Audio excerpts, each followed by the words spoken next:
O livro de Atos é o segundo volume de uma obra de duas partes unidas que hoje denominamos Lucas Atos.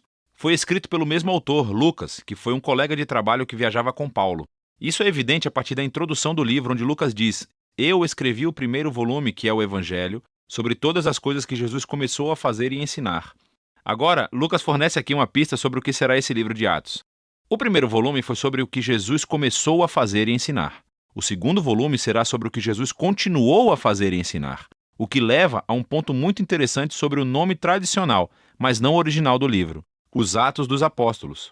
Enquanto diferentes apóstolos aparecem na maioria dessas histórias, a única personagem que unifica toda a história do início ao fim é o próprio Jesus, agindo diretamente ou por meio do Espírito. E assim, o livro teria sido mais preciso se tivesse sido nomeado Os Atos de Jesus e do Espírito Santo. A introdução do livro relata como Jesus, ressuscitado, passa 40 dias com os discípulos ensinando-lhes sobre o reino de Deus. E isso se conecta à história do Evangelho de Lucas, em que Jesus declarou que ele restauraria o reino de Deus sobre o mundo, começando com Israel. Então ele chamou Israel para viver sob o reino de Deus ao segui-lo. E ele foi coroado rei quando desistiu da sua vida, e depois venceu a morte com o seu amor. E assim começa o livro de Atos com o rei Jesus ressuscitado, ensinando os seus discípulos sobre a vida no seu reino. Então, ele promete que o Espírito virá em breve e eles serão imergidos na sua presença pessoal. E isso cumpre uma das principais esperanças dos profetas do Antigo Testamento: que no reino messiânico a presença de Deus, seu Espírito, viria e moraria entre o seu povo em um novo templo e transformaria os seus corações. E então Jesus diz: quando isso acontecer, o Espírito capacitará seus discípulos a serem minhas testemunhas em Jerusalém, Judeia e Samaria, até os confins da terra. A partir daqui, Jesus é levado por uma nuvem, uma imagem extraída do livro de Daniel, capítulo 7. Mostra como Jesus está sendo coroado como o Filho do Homem que foi inocentado após seu sofrimento e agora compartilha do governo de Deus sobre o mundo. E ele promete que um dia ele voltará. Os principais temas e o modelo do livro de Atos fluem diretamente a partir desse capítulo de abertura. Essa é uma história sobre Jesus conduzindo o seu povo através do Espírito a irem pelo mundo inteiro, convidando todas as nações a viver sob seu reino.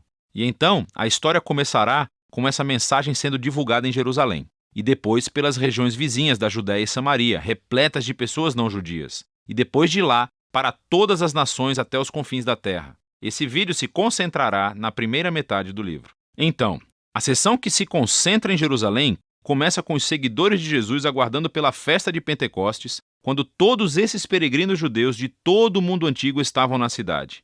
E o Espírito Santo vem sobre os discípulos como um forte vento e algo como chamas aparece sobre a cabeça de cada pessoa e juntos começam a anunciar e contar histórias dos atos poderosos de Deus.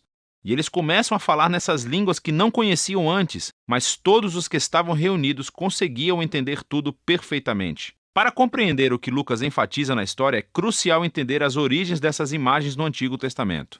Então, primeiro, o vento e o fogo são uma alusão direta às histórias sobre a presença ardente e gloriosa de Deus enchendo o tabernáculo e o templo. E também está relacionado com as promessas proféticas de que Deus viria e viveria no novo templo do reino messiânico por meio do seu Espírito. Aqui em Atos, a presença ardente de Deus vem habitar no meio do seu povo, não em um edifício. Lucas está dizendo que o novo templo prometido pelos profetas é a nova aliança da família de Jesus, o povo de Jesus, o que se relaciona à segunda coisa que Lucas está tentando dizer aqui.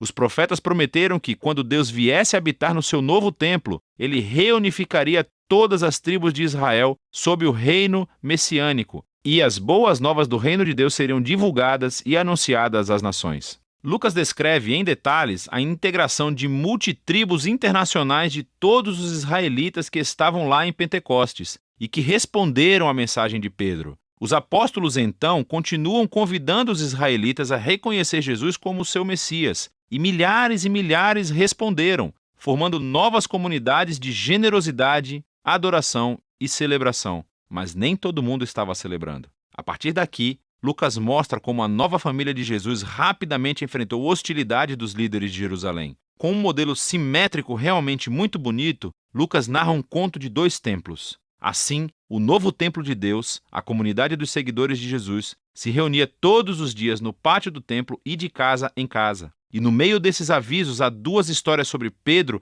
e os outros apóstolos que estavam curando pessoas nos pátios do templo e foram presos pelos líderes do templo, seguidas cada uma por um discurso de Pedro clamando que Jesus é o verdadeiro rei de Israel. E no centro de tudo, há essa história sobre os seguidores de Jesus doarem bens e propriedades para um fundo comum a fim de ajudar os pobres.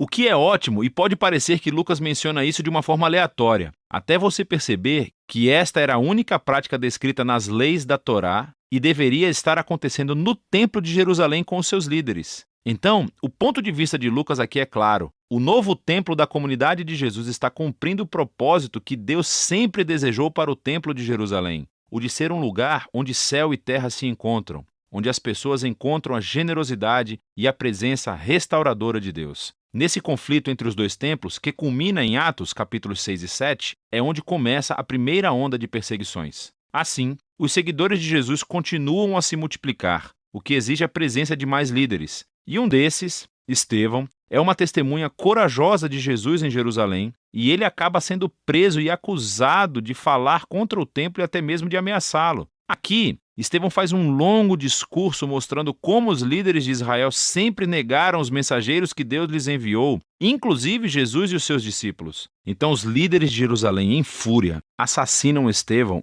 e iniciam uma onda de perseguições contra os seguidores de Jesus, o que expulsa a maioria deles da cidade. Contudo, isso tem um efeito paradoxal. Lucas mostra como essa estratégia, na verdade, se tornou um meio pelo qual o povo de Jesus agora é enviado à Judéia e Samaria. Nessa sessão, Lucas reúne um conjunto diversificado de histórias que mostram como a comunidade de Jesus, em sua maioria judaica e baseada em Jerusalém, tornou-se um movimento internacional e multiétnico. Então, primeiro vem a missão de Filipe em Samaria. É a terra dos inimigos odiados de Israel e muitos deles vêm a seguir Jesus. Em seguida, temos a conversão de Saulo de Tarso, mais tarde conhecido como Paulo. Ele era o inimigo mortal e perseguidor dos seguidores de Jesus até conhecer pessoalmente o Jesus ressuscitado e se tornar um defensor apaixonado em nome de Jesus. Segue a história de Pedro quando teve uma visão sobre como Deus não considera o povo não-judeu ritualmente impuro ou indigno de se unir à família de Jesus. Pedro, então, é levado pelo Espírito para a casa de um soldado romano, que está repleta de pessoas não-judias, e todos reagem às boas novas de Jesus. Na verdade, o Espírito apresenta-se poderosamente entre eles, assim como fez para os discípulos judeus no capítulo 2. Todos esses temas se reúnem na fundação da igreja em Antioquia, a maior e mais cosmopolita cidade daquela parte do Império Romano. E Lucas nos diz que Barnabé, um líder judeu da igreja de Jerusalém, foi com Paulo para ajudar a liderar essa comunidade eclesial. E isso deu início à primeira grande igreja multiétnica da história. Foi onde os seguidores de Jesus foram chamados de cristãos pela primeira vez, e é a partir daqui que os primeiros missionários internacionais são enviados. E vemos a missão de Jesus se tornando realidade, o que nos leva ao restante da história de Lucas. Mas por enquanto, essa é a primeira metade do livro de Atos.